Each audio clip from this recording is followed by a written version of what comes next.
started. I need to start to push record.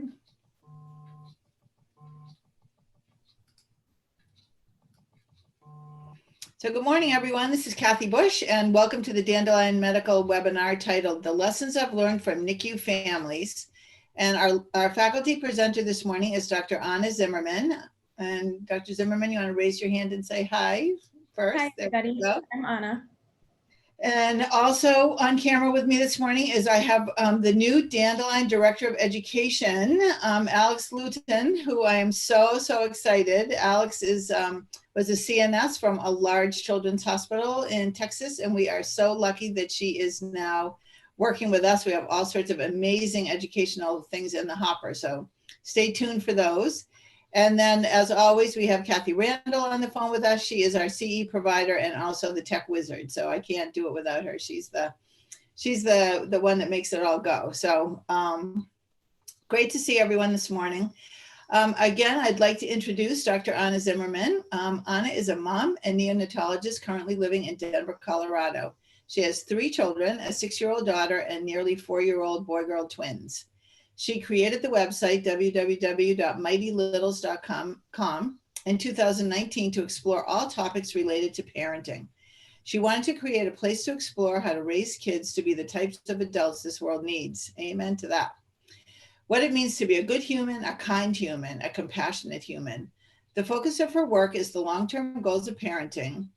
And additionally, as a neonatologist, she has a particular passion for telling the stories of NICU grads and is working on a book and podcast dedicated to our most fragile babies. So this morning, Dr. Zimmerman is going to share the lessons she has learned from NICU families, and we are really excited to hear what you have to say. So welcome, and thank you so much. Thank you so much, Kathy. What a nice introduction. So like Kathy said, my name is Ana Zimmerman, and I am a neonatologist in Denver, and I will start, perhaps, oh, there we go. With my disclosures, I have nothing to disclose. I have no financial incentives related to this talk. And for any of you that are concerned about the photos that I share, these are all pictures that have been given to me from NICU families directly with consent to be able to share them in media content and presentations. So all of these moms know that their pictures are being shared. Today, we're going to have 2 learning objectives. I put them up for you here. Hopefully you'll learn a little bit more from this talk, and I'm happy to answer any questions that you have at the end of the presentation. And I thought I would start with a little bit about me. Right now in my life, I am kind of wearing 3 hats in my life. The first hat is my professional hat. I am a physician. I am a full-time clinical neonatologist, and I work in a 80-bed level 4 NICU. Our unit is kind of divided into 2 parts, our level 3-4 unit, which has about 30 babies, and then our graduate unit, which has also about 30 babies, and then both of them flex up to 40. I think last night we had about 74 babies in our unit, so it is a really busy unit. I have been in this job for actually over 11 years, and this is my first job out of training. So I've been in neonatology for about 15 years.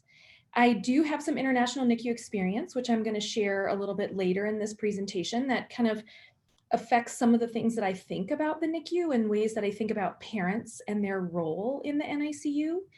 And I am also the Director of Quality and Education in the NICU that I work in.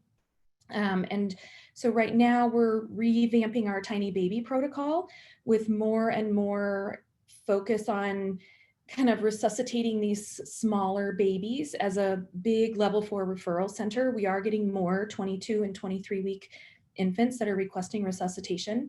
And so we're revamping our entire tiny baby protocol with the knowledge that not everybody is going to want to resuscitate at 22 and 23 weeks.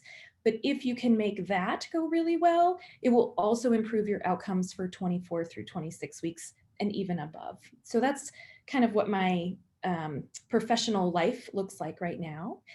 My second hat is that of a mama. So These are my 3 children. My older daughter is Emmeline, and she turned 7 on Thanksgiving. And then you can see my twins there, Lincoln and Elizabeth, and they are 4. My path to becoming a mom was not super easy. I had several miscarriages before I had my first daughter. I had another miscarriage between my oldest and my twins. And we also did some fertility treatment because of those recurrent miscarriages. They weren't sure why. And so we did use some infertility treatments as we were going through trying to create our family. Fortunately, my babies were not in the NICU, but that was not because of a lack of my body trying. I actually went into preterm labor with my older daughter at about 32 to 33 weeks. I was actually working in the graduate NICU.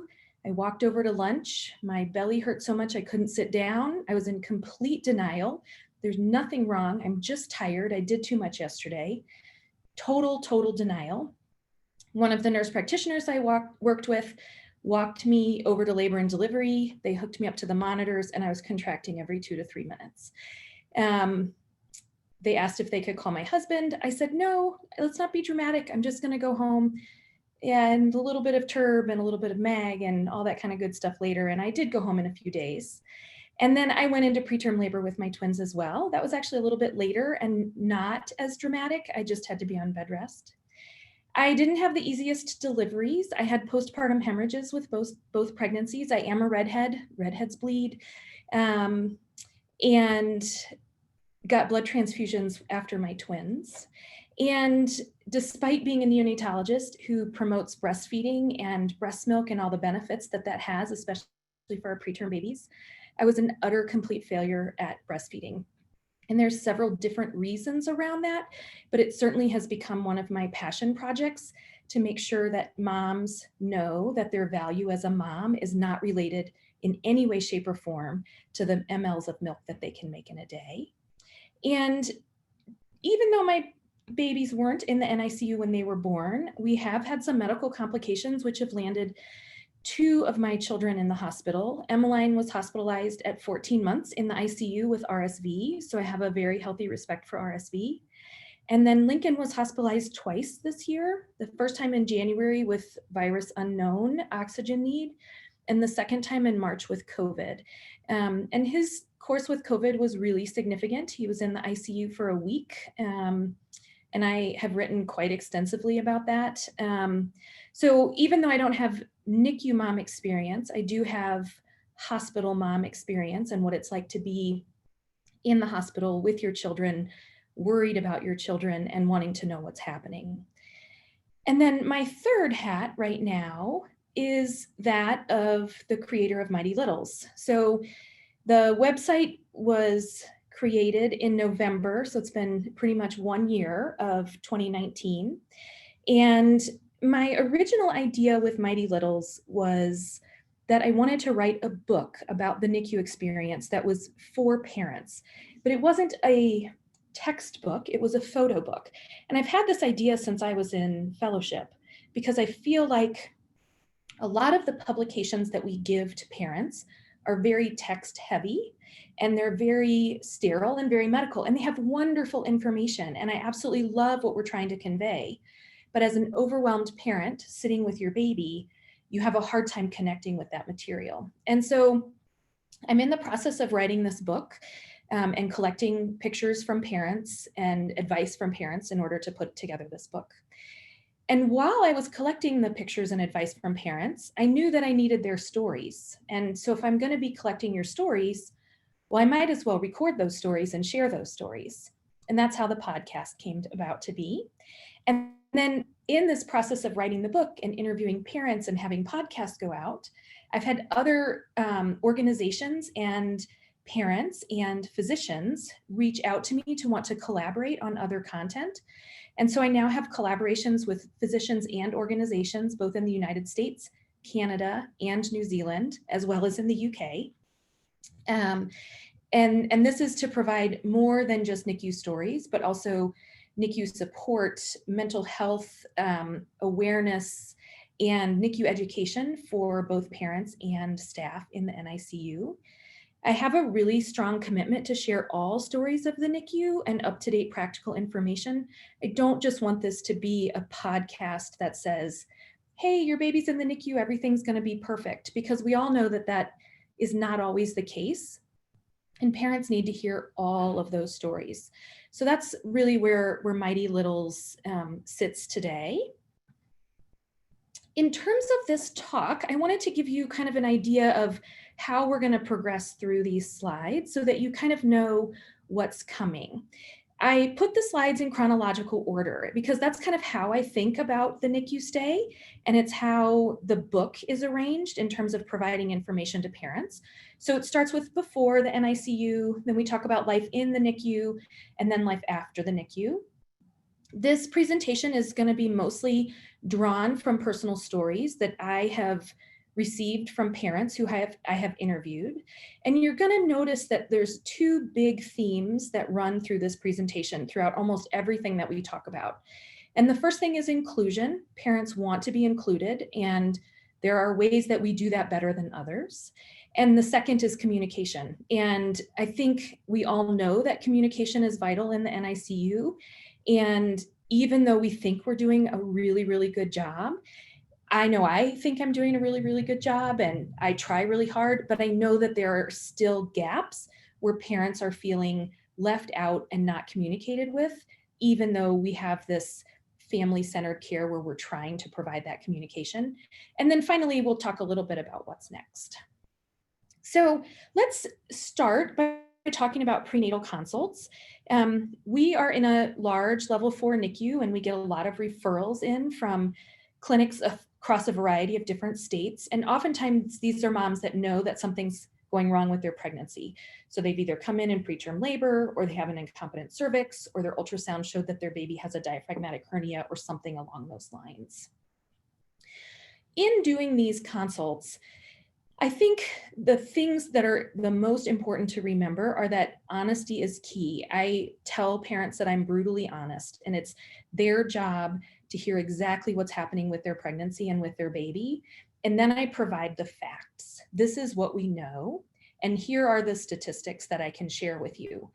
I think it's really important when we're talking through statistics at earliest gestational ages, 22 to 26 weeks, and when we're talking about statistics with really complex congenital anomalies, that it's really difficult and quite important to tell the parents that the statistics only get you so far. You don't have 60% of a baby.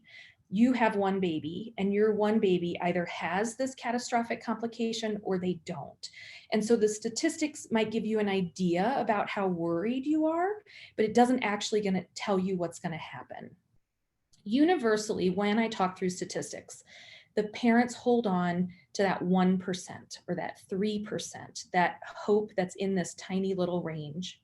And I have found that trying to counsel them into seeing all the possible negative outcomes doesn't actually change their decision making, but it can place big barriers for when their baby does come into the NICU, for them being able to form trust and strong relationships with the providers and the staff. Because if we're focusing only on the negative, they feel like we've already given up. And you'll see here in a second that their denial is really key to them processing this information. And so we just need to provide them the information without dwelling on all the negatives so that they can process it in their own time. And a lot of the way I message that to parents is, here are all the possibilities, here are the facts, but I'm really not going to know until your baby's born, and then I'll be able to tell you more information. And sometimes parents take that really well, and other times that uncertainty and lack of control over the outcome becomes really paralyzing for some families. They don't know what to ask, they're not sure how to behave, they seem very detached and withdrawn, and really it's just paralyzing fear. The other thing is that universally there's this concept of it won't be us, right? I know you told me that my baby with a congenital diaphragmatic hernia might not survive or might have to go on ECMO, but that's not going to be us. My baby's going to be fine.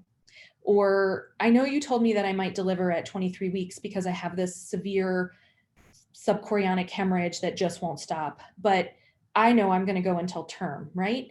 That's that initial denial. And I think where I've come about on this denial, instead of trying to push them through that denial phase and get them to understand what I'm seeing or be worried like I'm worried, is just to accept that denial is their coping mechanism that allows them time to process what's coming at them. So I wanted to give you a couple of examples of parents that have shared with me what their denial looked like at the beginning of either their pregnancy or their delivery experience, or right as they were coming into the NICU. This is Christy, and her son William was born at 24 weeks. And you can see, if you knew Christy, you could see that in this picture, her eyes are super puffy and swollen from crying. And she tells the story in her podcast about how everybody was telling her she was going to deliver, that her blood pressure was bad, that she needed to go to the hospital, that baby wasn't growing. And she just kept taking bump picks because she figured if she took a bump pick every week that she would make it to term. The second story that I want to share is about this baby. So this is Kenley and her mom, Alicia, and this is her first baby. And her baby was diagnosed with congenital diaphragmatic hernia in utero, and she came down and delivered with us. And I actually did their prenatal consult not too long after I started in this attending job, and laid out here what the possibilities are. Their baby had a pretty rocky course because it was a very large defect and she had significant lung involvement and pulmonary hypertension and difficulty with feeding, but ultimately did well and went home. They returned to our NICU follow-up reunion that we do every couple of years. And the mom said to me, the mom and the dad said to me, we met you when you did our initial consult, and then you were our admitting doctor, and then you were our discharge doctor. So I had them quite a bit through their hospital stay. And we really didn't like you when you did our consult because you told us things that we didn't want to hear. And we just thought, well, she doesn't know our baby's going to be fine. We know our baby's going to be fine. And then in going through the hospital course, they knew that I would be a straight shooter and they knew that I would be honest. And they said, by the time we left, we loved you so much, we wanted to take you home with us because you kept giving us honest information and we knew it was going to happen. And even though we didn't want to hear that information in the prenatal consult, and even though we really didn't let it sink in, it was important for us to hear because that is what happened with our baby. And so even though we didn't want to believe it was coming, we did somewhere in the back of our mind know it was coming, so we weren't as surprised when it happened. And then the third, so this is Kenley. She's on the left, she's the smaller. And then these are her two younger siblings. And she's now 10 going on 11 and doing just great. I actually sent her home on Christmas Eve 11 years ago. And then finally, I wanted to share the story of Clayton and his mom, Megan. So Megan went in to deliver her third baby, and through that delivery process, he did not do well and needed to be resuscitated at birth and got admitted to the NICU for total body cooling. He is now 2 and thriving and doing just great. And Megan was really descriptive about the denial that she had. She knew that the baby went over to the NICU, and she talks about how she was talking to the nurse about the weather, and she was talking to the doula about what she was going to watch on TV. And she was talking about everything not related to the NICU. And the doctors would come in and give updates, and she just did not hear it. She would say, okay, thank you. I'm going to go back to watching my TV show.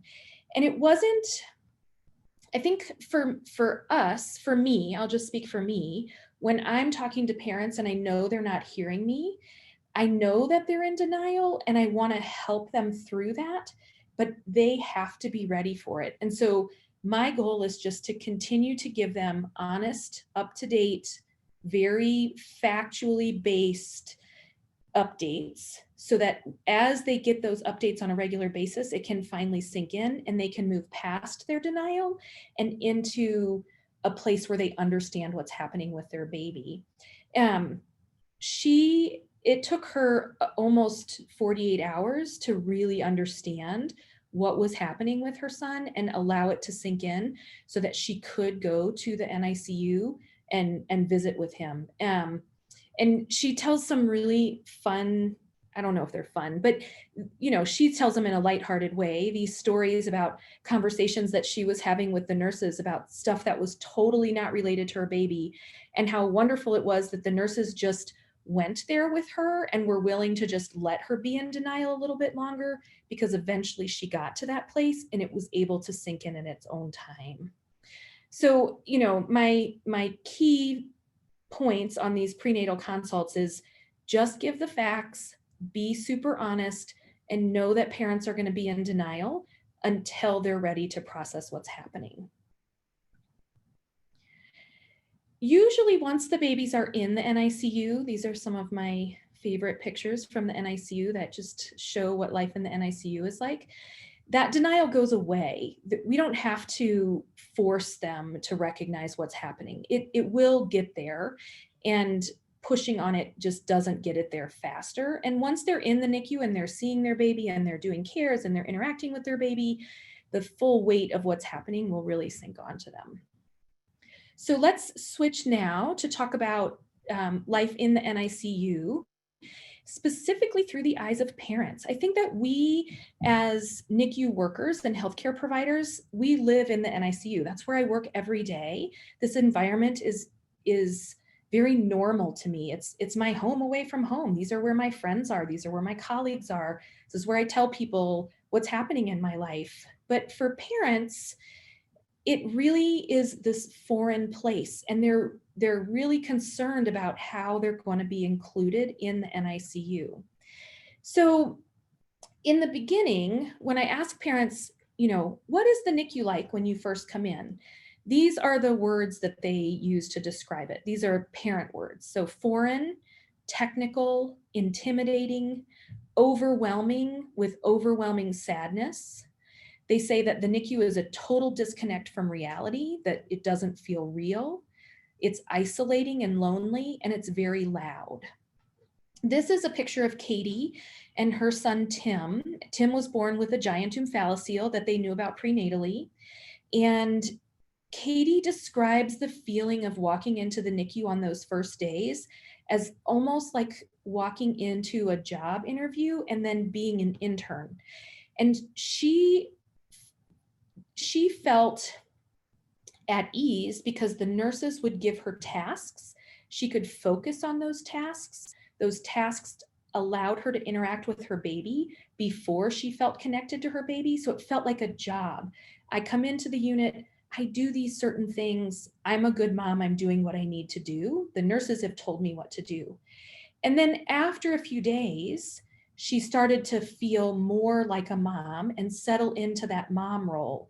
And because she had been given these tasks like an intern, she felt like that transition went really well. And she appreciated the nurses saying, here, do this, here, do that. It got her over the hump of being able to be involved and touch her baby.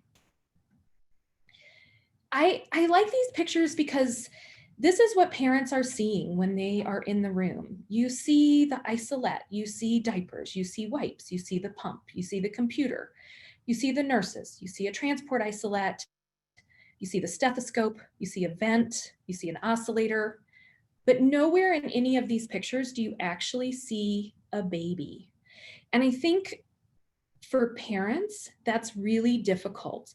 There's so much equipment surrounding their baby that the baby feels secondary. Even to us, we know that the baby is primary and all of this stuff is supporting the baby. But to the parents, when they walk in the room, they see all of the stuff first, and then the baby feels second. And there's ways to help with that, right? By lowering the isolette, by as soon as they walk into the room saying, hey, here is your baby. Let me point out what all this stuff is. Make them familiar with the surrounding so that it doesn't seem so foreign and so technical and so isolating, that they can start to bridge that connection with their baby. And a lot of this is in the messaging. So this is Corey and her son, Ricky. And this is one of the,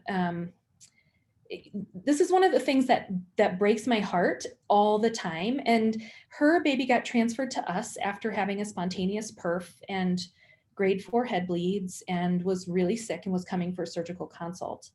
And her baby got to our NICU and we got him out of the transport isolate and we put him in the isolate. And I'm sure what the nurse said was something like, you know, we're welcome to Denver. We're glad your baby made it safe. He's really very sick. And so we're not going to do hands-on care right now. But what mom heard was, my baby just got flown here. He might die. I can't touch him. All I can do is stand here helpless, not knowing any way that I can help my baby. And when I was putting this talk together, I reached out to her and another mom to say, hey, send me your pictures of the worst moment in your NICU hospital stay. And this was the picture that she sent, and that was the story that she told. And I wanted to offer an alternative narrative that accomplishes the same thing, but sounds very different to parents. What if instead of, when mom came in the room, we said, instead of saying, your baby just got here, he's very sick, we don't want to touch him right now, we're just going to let him settle in. Okay. The message mom hears is, your baby's very sick, he might die, don't touch him, you don't have a role here. What if instead we said, Corey, it's so nice to meet you. I'm so excited that you're here to help me take care of your baby. His next set of cares is at this time. And at that time, I'm going to show you how you can touch your baby and help me with cares so that you can help your baby too. It accomplishes the same thing. You're still saying we can't touch your baby right now. We're still saying he's very sick and we want him to be stable.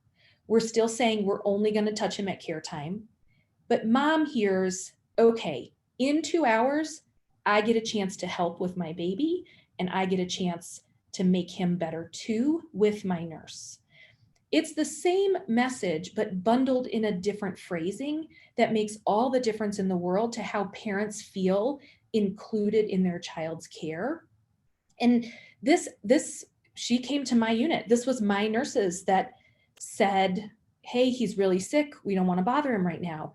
And even with me trying to revamp that messaging, the parents still are hearing, you can't touch your baby. And so that's one of the things that I am pretty passionate about and wanting to change our messaging so that parents always feel like they are included in their cares. We know through studies on Kangaroo Care how important touch is, both for moms and babies. It really gives moms a sense of connection to their child and a sense of belonging in the NICU. And it really does help moms improve their milk production. And then from a baby standpoint, we have improved heart rate stability, improved temperature stability, improved cardiorespiratory stability, less apnea and bradycardia, less breath holding, and improved weight gain. So, you know, all of that is very standard and accepted in NICUs, the importance of touch. I think where we end up with a little bit of trouble is touch in those first kind of 3 to 7 days, right? Because when you have your tiniest of babies and your sickest of babies, we really do want to be as hands-off as possible. However, I think that it is very, very rare that a baby is going to have a complete come apart simply by opening up the porthole and having a parent put their pinky in their baby's hand and getting a hand hug. And those hand hugs go a long way to making parents feel included. So I wanted to walk through a few slides about how we can move through touching the babies without overwhelming their senses and how important that is to the parents. So this is an example of a tiny baby. He has lines, obviously intubated, and this dad put his hand in and the baby is giving him a hand hug. He's not actually touching the baby in any way. He's not moving the baby. The baby's nicely contained and the baby is safe and it's not causing any problems. So that's the first hand hug. And then I'm gonna play a video here of dad giving a hand hug, and hopefully you can hear the sound of the literal excitement in the parents' voices about them feeling his hand move against theirs. Is he gripping it? Yeah, he's actually squeezing. Yeah. Look at his hands, they're turning Oh, white. yeah. So again, we're not overstimulating the baby. We're not manipulating the baby, but we are providing parents an opportunity with those very, very early touches. The next step is the kind of the head hugs, where now we can move towards their head. That's a very short video, sorry. And then after we do hand hugs and head hugs, we can start to have parents really participate in cares, changing diapers, taking temperatures, lifting their baby from underneath and incorporating them into those cares. And then finally, Kangaroo Care. And this slide kind of shows initially we have a head hug, and then we have a snuggle, and then we have a kangaroo. And you know, for your older babies that come in, you just go straight to Kangaroo Care. You don't need to do the hand hugs and the head hugs. But for your really sick babies, you're gonna start with those hand hug and head hugs, and you're gonna encourage parents to do that at care time. So we're so excited you're here. You're here for the very first time visiting your baby. Let's have you give your baby a hand hug. There are almost no babies where they are going to completely deteriorate simply by opening up the porthole and letting the parent touch their baby's hand. And I think the benefit of the parents doing that is huge, and the risk is very low. We also know that baths are a super important way to include parents. I had a couple parents tell me about how, well, the bath happened and nobody invited me to do it. I think we really need to focus on these firsts for parents: first baths, first bottles, first kangaroo, and set them up to do them with us when at all possible, so that they are included in all of these normal baby activities that make them feel like they're connected with their infant. And I think we've gotten much better at doing this, and sometimes it's not possible, but every parent wants to be doing baths and massage and all that good stuff.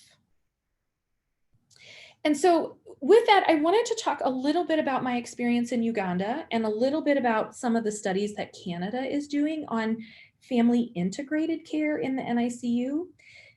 So we've all heard about family-centered care, and family-centered care has become, you know, really standard of care in the NICU.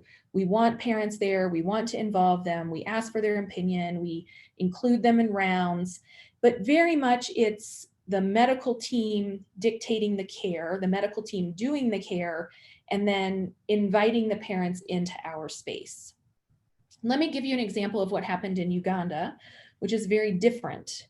In Uganda, the unit was divided into the term side and the preterm side. And there were probably 30 to 40 babies on each side. And there were 2 nurses and there were 2 doctors in the whole unit. And the babies were on every 2-hour feeds because there were no IV pumps. And the moms would express milk into a bucket. They would pour that milk into a cup. They would draw the milk up with a syringe. They would come in and see their baby, and there was a number written on a card next to their baby, and they would give that amount of milk through the tube to their baby, change their baby's diaper, wrap their baby back up in a blanket, leave the unit, go sit outside on the floor, and come back in 2 hours and do the same thing. The nurse was there for putting the NG tubes back in when they fell out. And in our very first days, we could give some antibiotics and we could give some intermittent D10 boluses to the smallest babies to try to keep their sugars stable. But there was no IV or IV pump. And so that is an example of family integrated care. The parents are doing the care for the baby, and the nurses are there to teach the parents what to do for their child. But the parents are the primary caregiver for that baby in the NICU. And they would do Kangaroo Care every time they came in to feed their babies in order to keep them warm. Because I didn't have isolettes. Well, I did, but it was an isolette box with a strip with light bulbs in it that was stuck underneath it to try to make it warm and just try to prevent the breeze from blowing back and forth. So it's not a functional isolette. And so Canada and New Zealand and the United Kingdom have started doing some studies based on models like Uganda, where out of necessity, the parents are integrated into the care. The parents have to be there to do the care. There is no other choice. Their healthcare system isn't set up for that. So Canada, UK, and New Zealand put together some protocols to try to transition from family-centered care to family integrated care. And essentially, they wanted the families there for a minimum of 6 to 12 hours a day. The nurses had instructions and education on how to teach the parents how to do the cares. And then the families were primarily doing the cares. The families were presenting to the physicians on rounds. The families were presenting the data that they saw about their baby. And what these initial pilot studies showed was not only did the babies do equally as well, but they also gained weight a little bit better, fed a little bit better. Moms had improved milk supply when they were part of the family integrated care as opposed to just our standard family-centered care. And the parents had less anxiety and less stress through their NICU stay. And I think we miss a lot of the mental health stuff that's happening in the NICU because parents are just plugging through. And once they go home, they kind of fall through the cracks. So there is a lot of mental health that's happening in the NICU just based on all of the stress of what's happening with their baby. And one of the things that this study was talking about, I'm not sure who here is from the United States versus other places. One of the things they were talking about is how in the United States, there's some really big barriers to doing any type of family integrated care. Mainly, parents don't have paid maternal leave or paid paternal leave. They can't just drop everything and come to the unit. We don't have family clusters that allow moms to just go sit in the hospital for months at a time without doing some care for the rest of their family. And then we also have our medical legal system, right? So there's these huge barriers for family integrated care in the NICU.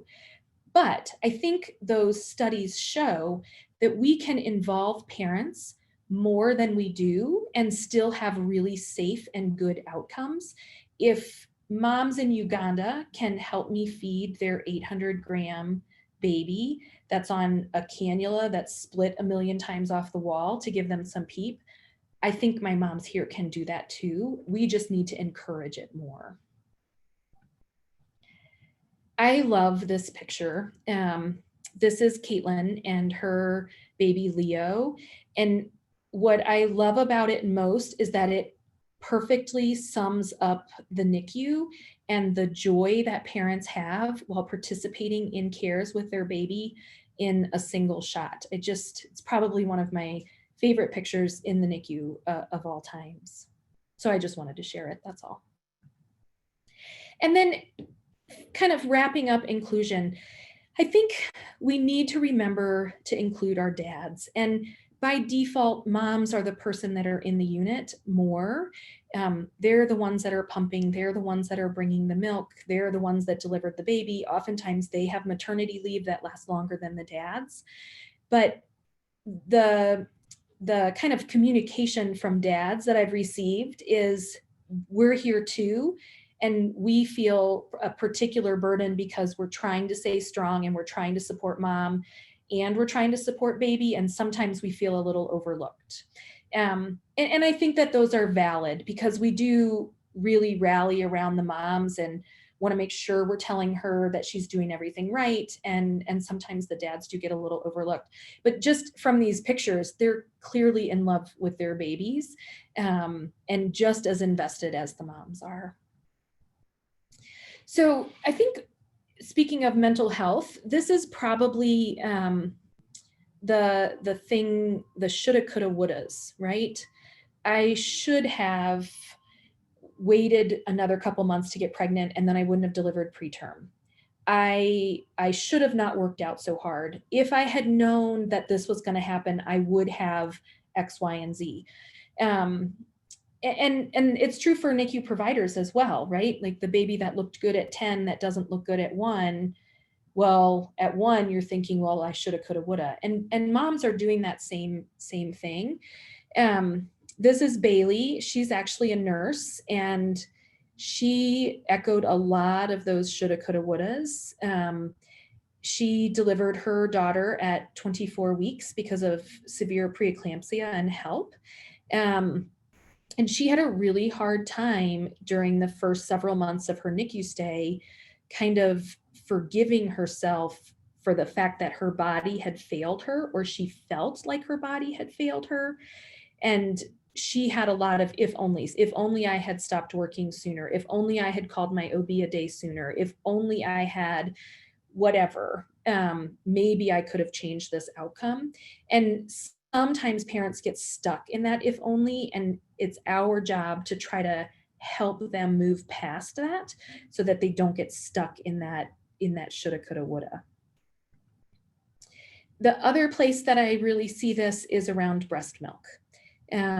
If you deliver prematurely and you have preeclampsia, or you have a postpartum hemorrhage, or you have elevated blood pressure, we know all of those things are a setup to have decreased milk production, postpartum hemorrhage, anemia. The stress of the NICU can impact your supply. The fact that you aren't actually breastfeeding, you're really relying on a pump, that's going to impact your milk supply. And so I do a lot of counseling with moms that whatever you bring me is liquid gold. And if you are eating a good diet and staying hydrated and pumping every 3 hours, that is the best that your body can do. And everything else is just fine, right? Your measure of as a mom, or your value as a mom, is not measured by the mLs of milk that you produce. And this tends to come up over and over and over again with lots of moms. How long should we do donor milk? Well, how can I increase my supply, and all of this? And I think it's just really important to reiterate that they're doing a wonderful job, and whatever they bring us is liquid gold, and the rest is fine. We will make their baby fed and thrive. I love this picture on the bottom right of the dad carrying the milk bottles in his back pockets. I just think that's funny. So other than inclusion, the other thing that really comes up is consensus and communication amongst the NICU team. And there's really 2 areas where this tends to come up the most. The first is with Kangaroo Care. And this is a pretty hot topic even within my group. So we actually sat down and kind of hashed out our kangaroo policy in the last year. And I have some neos in my group that really strongly believe that babies should be held at the 72-hour mark. They really strongly believe that it's okay to hold babies with UVCs in place. And they're super pro Kangaroo Care. And I have other members of my group who say, there was this baby at that hospital whose UVC infiltrated and that kid died, and he was a term baby with some low blood sugars. That is not a risk I'm going to take. As long as I'm working in this hospital, no baby with a UVC will be held. And I'm sure you have examples of this in your unit. That's a kind of dramatic one. Another one is, well, the nurse yesterday said I could hold, and the nurse today is telling me she's not comfortable, but my baby is exactly the same. So what's different? Well, probably the experience of your nurse is what's different.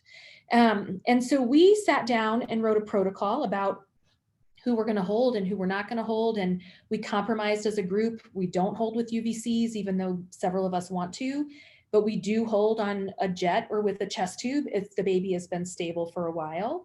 And we put out our kangaroo policy. It went out to all the nurses.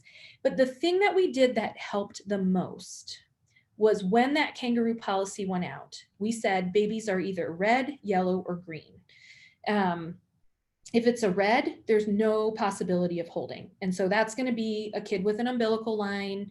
That's going to be a baby that's unstable with an ART line. That's going to be a baby that's under intensive phototherapy that's at risk for an exchange transfusion. And that's going to be any baby under 25 weeks in the first 2 weeks of life, right? And then the greens, those are your feeder growers. So you know if you have a red or a green. And then you have the yellows.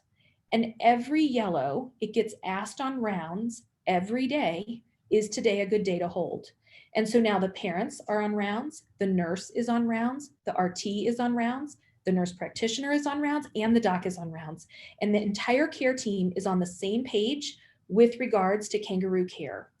And when I have a nurse that says, gosh, I'm a little uncomfortable, but you have the rest of the care team saying, this baby's totally fine, there's no reason the parent can't hold this baby, then we find a more experienced nurse to partner with that newer nurse to get them comfortable with Kangaroo Care, okay?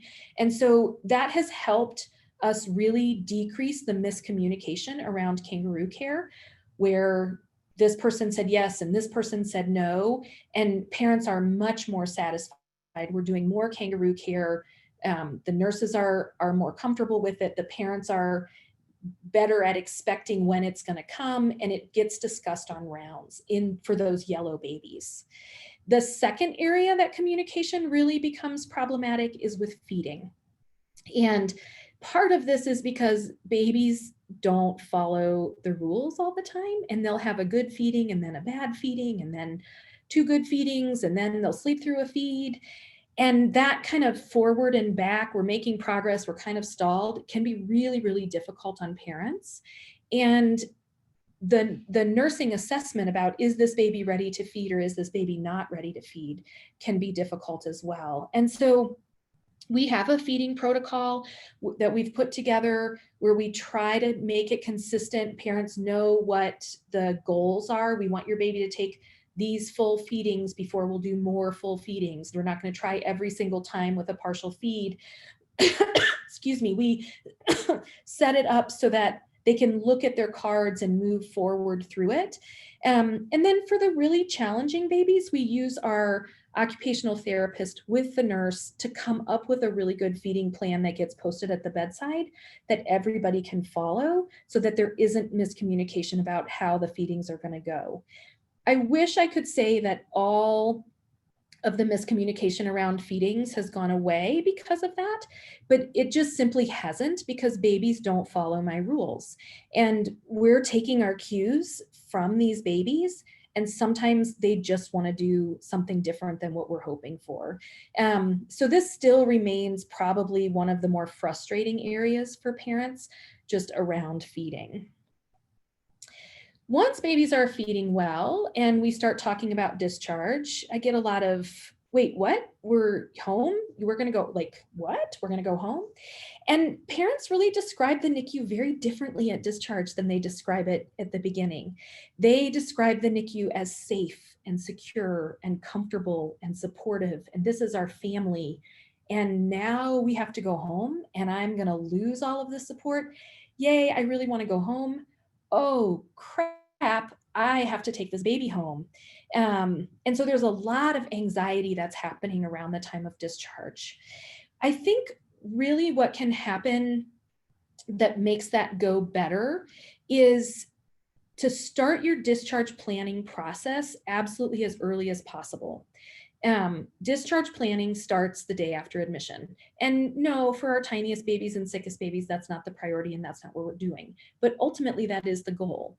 And so starting early and getting that teaching in and having parents participate in cares and be comfortable with their baby goes a long way to easing their anxiety at the time of discharge. The more parents have been in the unit, the more comfortable they are taking their baby home. The more hands-on care they've done throughout the hospital stay, the more comfortable they are taking their baby home.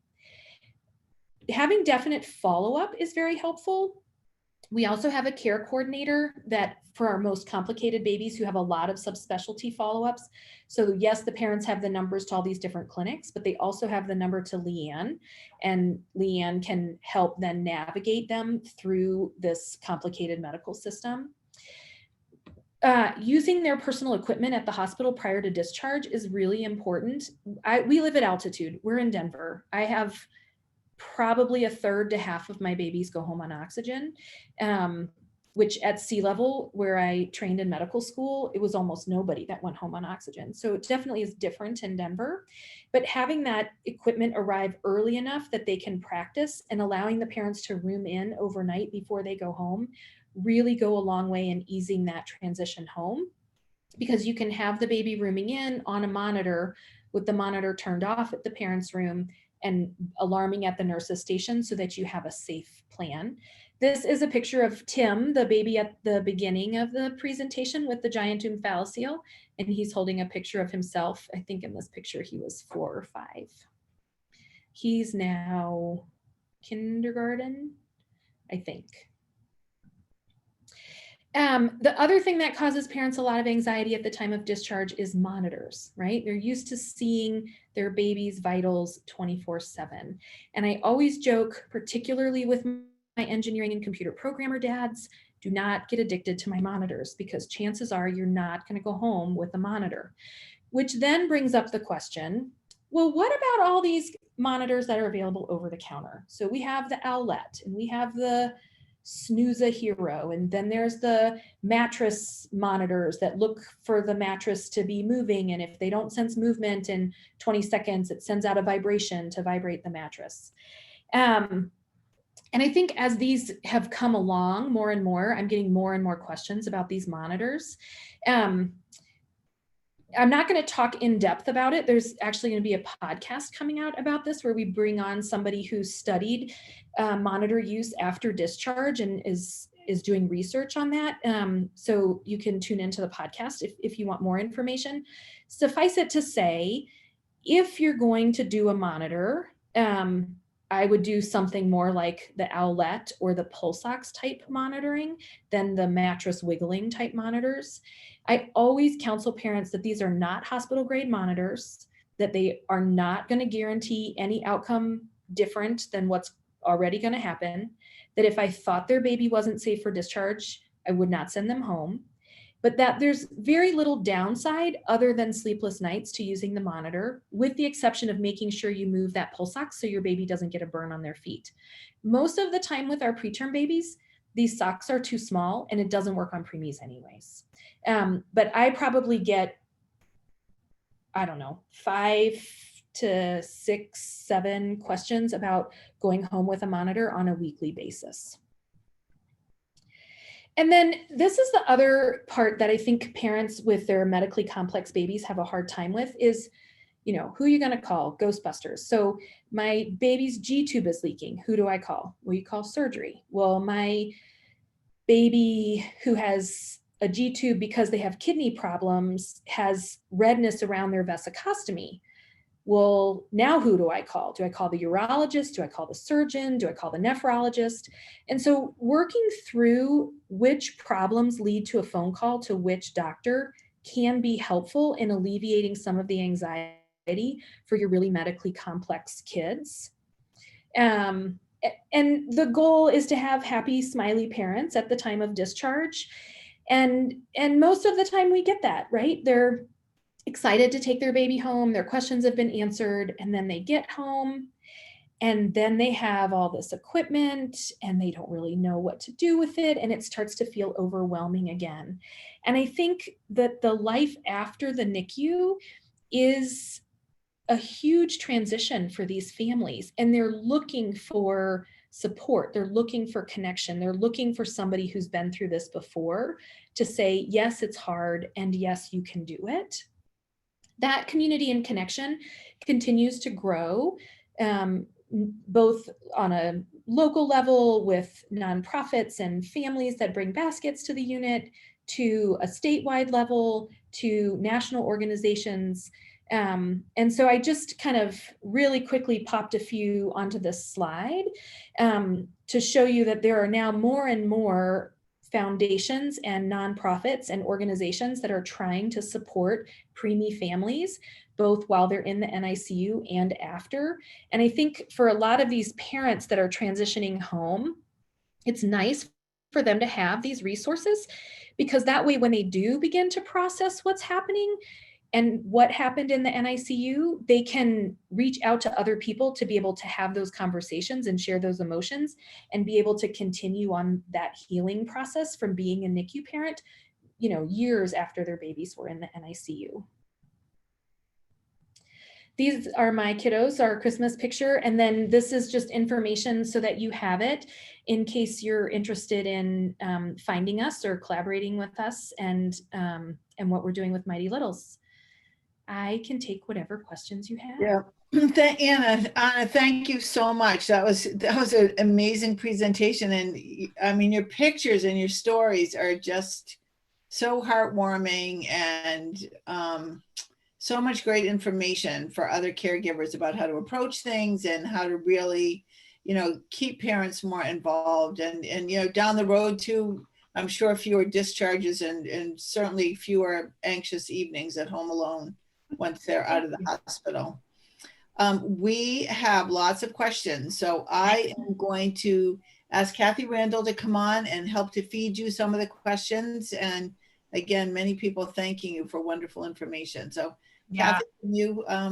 Absolutely. I think kind of, the elephant in the room, we're recording this in December of 2020, is COVID, right? And how does the pandemic impact all of this effort we've made over the last 20, 30 years to begin to include families more? And what is your unit doing? Can you share some of your policies? I did pop in the FICARE parent presence in pandemic guidelines that they published. So I pre-did that for you, but can you just address where we are and what can we do? Yes, I'm totally happy to address that. I did not put it in this presentation because it was going to be recorded, and if people were listening to it 3 months from now, it might not make sense for it to be in there, but I'm happy to answer those questions. Our COVID kind of response and requirements has really ebbed and flowed over the last kind of 3 months.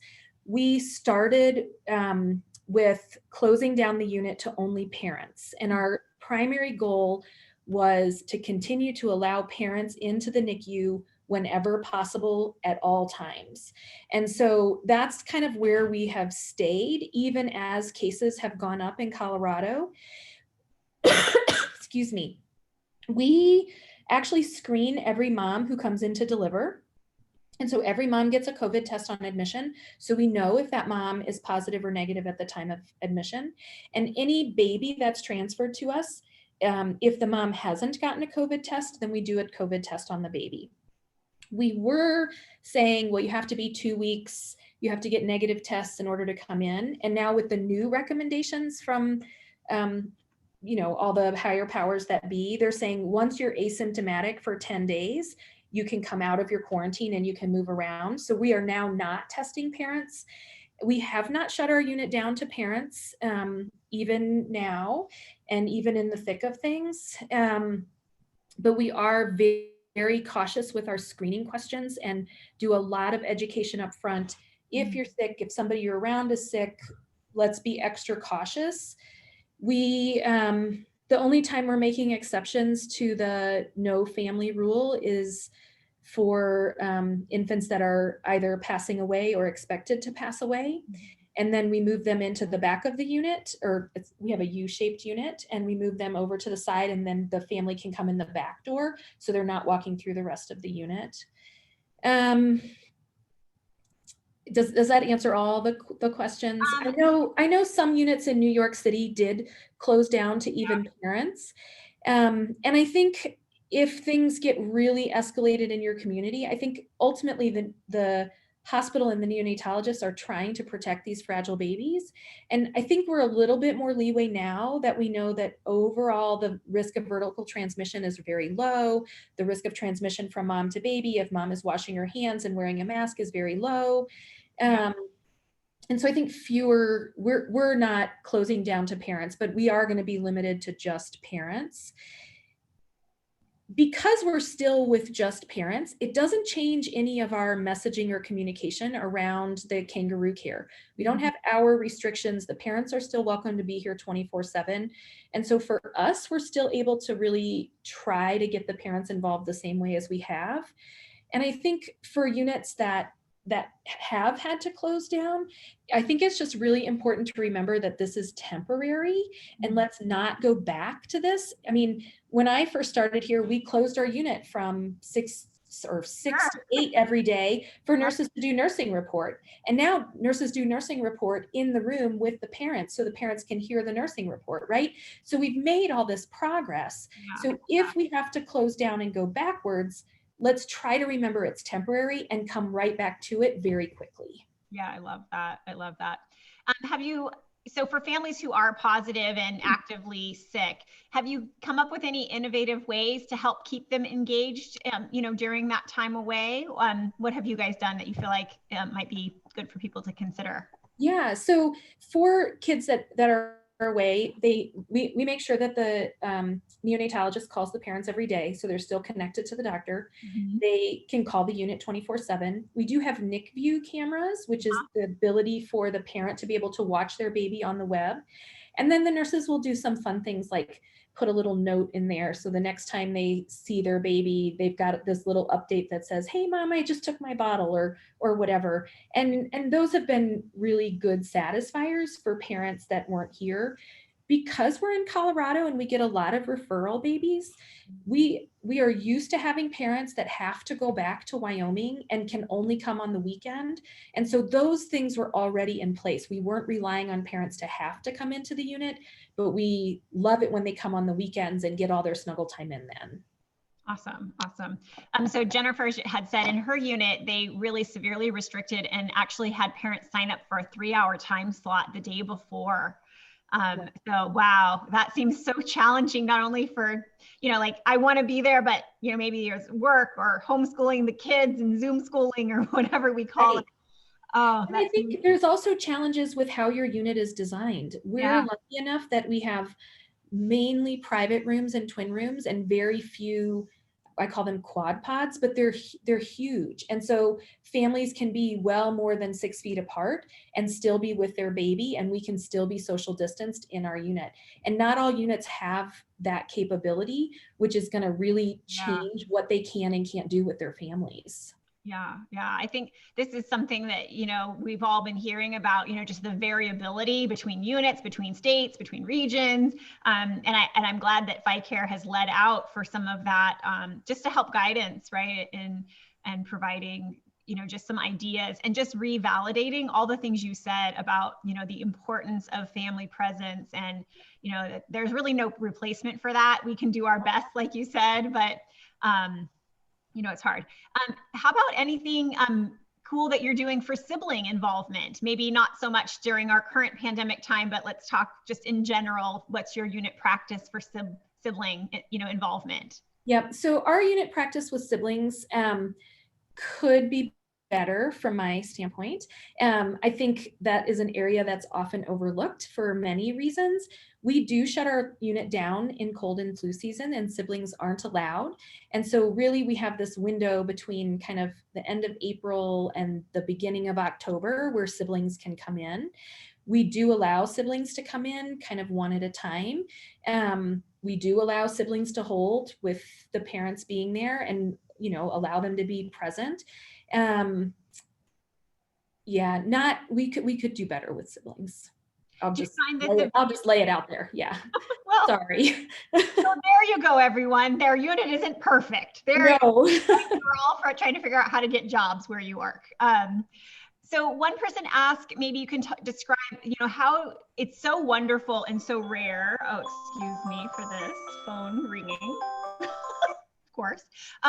It's so wonderful to see the neonatologist leading out with developmental and family-centered care. In your unit, how have you been able to collaborate, across all the disciplines for, kind of creating a culture that embraces this? I loved how you talked about, your colleagues collaborating about the UVC policy and holding, but how do you do that cross disciplines? Do you have regular meetings, and how is your medical team involved in the nursing and maybe therapy decisions? Yeah, so, it's kind of so this year it's totally different because of COVID, right? Yeah. And we aren't having as many in-person meetings, and we're doing some Zoom, and things have gotten canceled and stalled. The tiny baby protocol I started working on in March, I thought it would be up and running by July, and we're not even really going to start on it until January. So everything kind of has gotten delayed. I think it helps that we are a big unit. And so there are 4 or 5 neonatologists here every day, and we divide up the patients and we have teams and we round. The nursing units have unit-based councils and they have their nursing educators. And I think really it's a matter of just, okay, we've identified this that we want to work on. Let's pull the data. What can we find? Let me take it to the doc group to make sure that I don't have any major outliers in the doc group. Let's bring it to the educator, and then let's talk with staff. And a lot of this change happens very, very slowly through modeling, by just being at the bedside or being on rounds and saying, you know, before we had our kangaroo policy, I will admit it, not entirely passively aggressively, but kind of passively aggressively, say to the parents on rounds, when I knew I had a nurse that was going to be really tentative with holding, today's a good day to hold your baby. And I would look at the nurse and say, what time would be a good time for you? How can I help you help them hold their baby, right? So part of it is just trying to model that and have conversations and continue that education forward. Being in a big unit does help because there are so many people around all the time that you can spread out that workload and still do lots of education and lots of problem solving. And you're just around to have off the cuff discussions about, hey, I noticed this. What can we do to make this better? Awesome. Awesome. Well, and I love that you inject yourself into the solution. Yes. You know, I think that like you said, it's modeling, yes, but it's also, I'm willing to be here to partner with you I know you're uncomfortable with this. And so you validate them, but also set that expectation and that bar for care high, but then you're willing to commit your time to be present. And I think that, you know, so many of us, you know, have been on the other side of that experience and not felt that way. People are asking if maybe your hospital and you are willing to share some of your kangaroo policies and your feeding protocols. If that's possible, we can put them on the resource page, or if there's another link to get that, let us know, and we can make sure that people are aware that they're there. People are just saying, I feel like I learned something new from you every day. This must be somebody who works with you. Hand and head hugs and phrasing about encouraging parents to be a tangible part of their baby's care.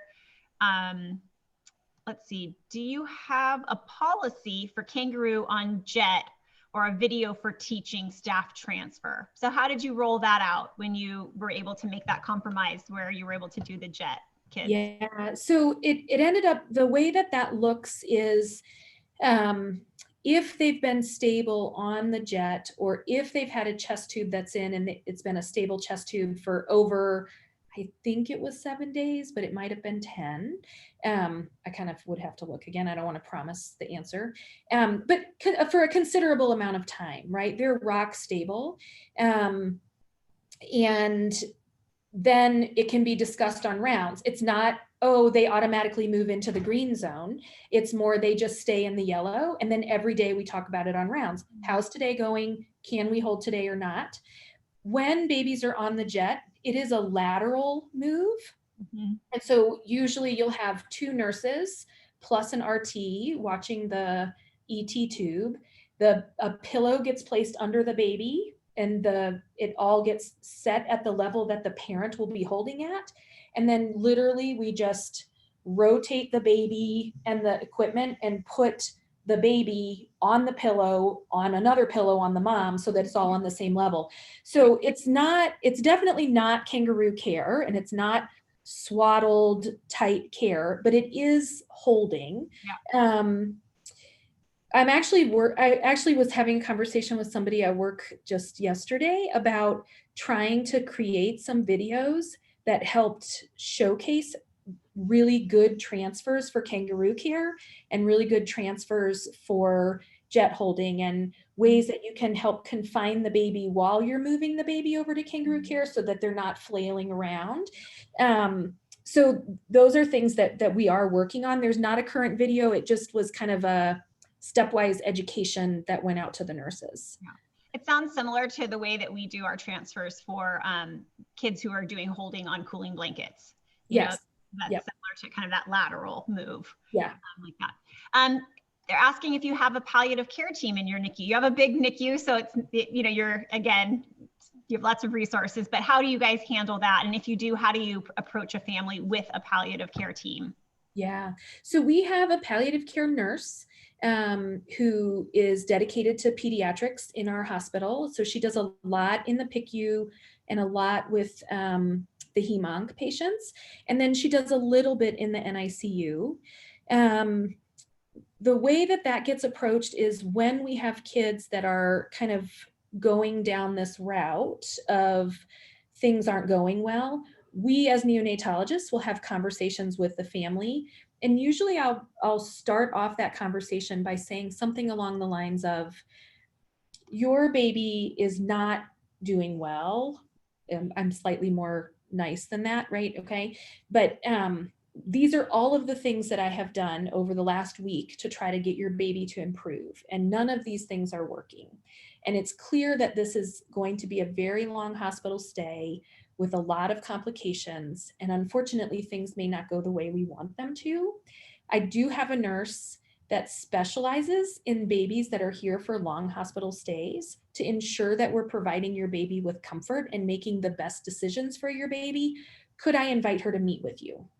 And then she meets the family. And we don't talk about hospice and we don't talk about withdrawal.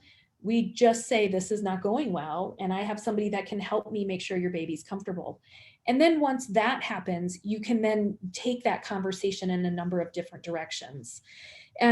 We do have Denver Hospice available to us as well as a resource. And so she can then liaison with Denver Hospice so that the family gets hospice services afterwards. Or if we're trying to get a baby home who has a known diagnosis of trisomy 18 and a TEF or something like that, we can work with them to try to get those babies home. So we start the conversation, we invite them in.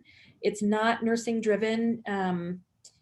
We as neonatologists wanted control over when that happened, and we didn't want that to happen without us being involved. So it's us that make that phone call.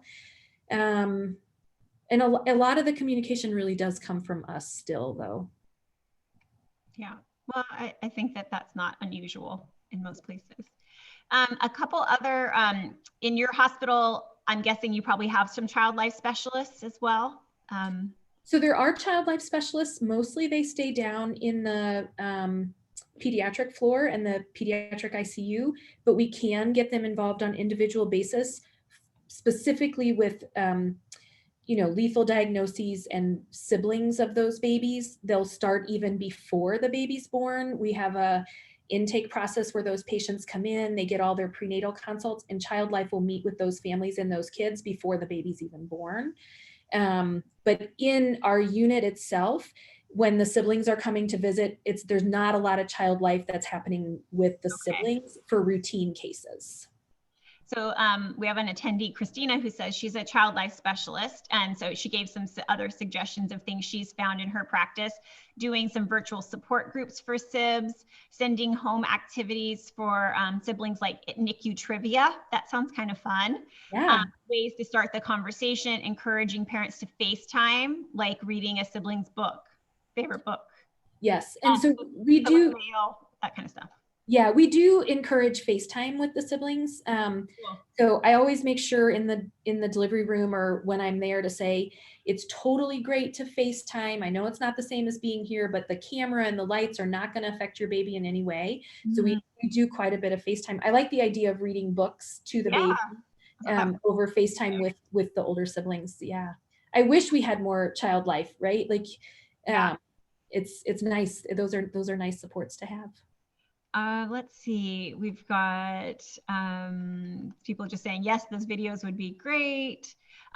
What about masks for parents? Again, in light of current time, people are asking, some they see online, these clear masks for parents, or is it hospital grade masks? Are you providing those? What are you guys doing so far? Yeah, so right now parents wear their own masks, so they can provide their own masks. It does have to be a mask and not a scarf, but we don't provide them with a hospital mask every day.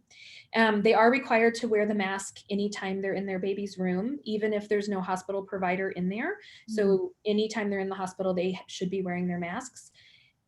we definitely have some compliance issues with that, with parents trying to sneak their mask off when we're not in the room and then put it on really quickly when we go back in. So we're working through that. The clear masks are really quite interesting. Some of them are rather scary looking to me, and some of them are really quite good.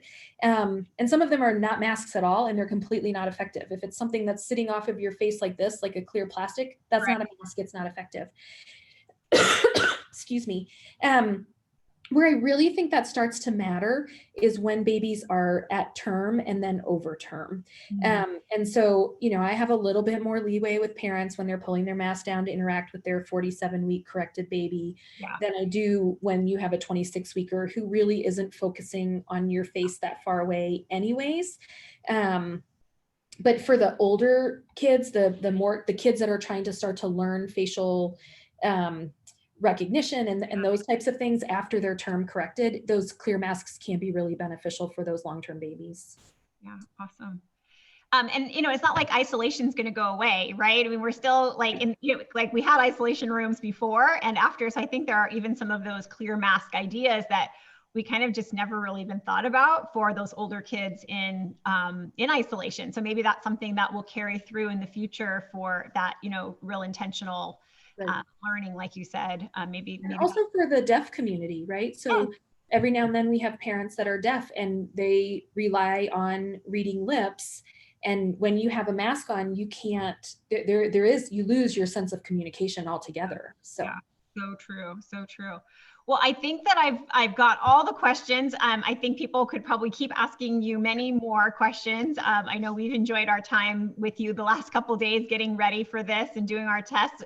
And so you see all of the ways to get a hold of Ana and to connect with her. And as she said, she's going to have some upcoming podcasts that you might want to check out. So I'll turn it back over to Kathy Bush and just say thank you so much on behalf of everyone.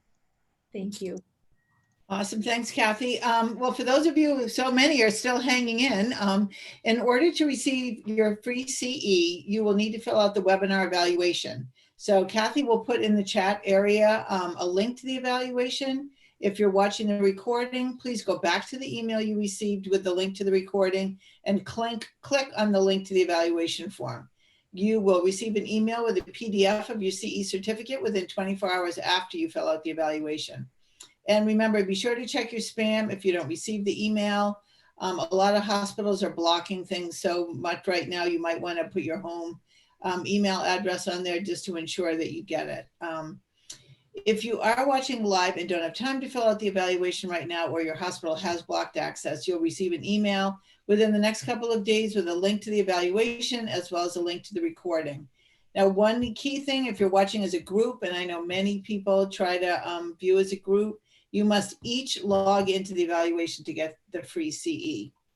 So we hope that you will like DandleLION on Facebook or LinkedIn to be the first to find out about what's new at DandleLION.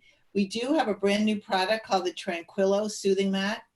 The Tranquilo is a reusable vibrating mattress with 6 vibration modes at the price of only $99. It's a wonderful tool for your NAS toolkit. There'll be an opportunity in the evaluation for you to let us know if you'd be interested in getting more information about the Tranquilo. And just a reminder to visit our website for the links to the recordings of our previous 3 years of webinars. They're all still active and available for continuing education credits. So thank you all again for watching either real time or in the future for our recordings. And thanks again so much to Dr. Zimmerman for just a great DandleLION webinar full of wonderful pictures and information. And we're so excited that we got to know you better, and we hope that we will, you'll stay in touch with us in the future. Sounds great. Thanks for having me. Bye, everybody. Thank you so much for watching.